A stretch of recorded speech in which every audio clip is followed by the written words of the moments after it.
लक्ष द्या. मध कधीही गरम करू नये. फळे दुधासोबत खाऊ नये.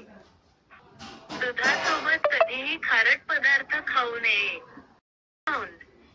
तांब्याच्या भांड्यात तूप ठेवू नये. या टिप्समुळे आरोग्याला फायदे मिळतात. खालील गोष्टींकडे लक्ष द्या.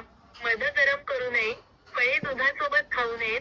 दुधासोबत नॉनव्हेज आणि खारट पदार्थ खाऊ नयेत. आणि तांब्याच्या भांड्यात तूप ठेवू नये. 1. मध गरम करू नये. मध गरम केल्यास त्याचे पौष्टिक गुण नष्ट होतात आणि ते विषारी देखील होऊ शकते. 2. फळे दुधासोबत खाऊ नयेत. काही फळे दुधासोबत घेतल्यास पचनक्रिया बिघडण्याची शक्यता असते. 3. दुधासोबत नॉनव्हेज आणि खारट पदार्थ खाऊ नयेत. हे मिश्रण पचनसंस्थेसाठी हानिकारक असू शकते.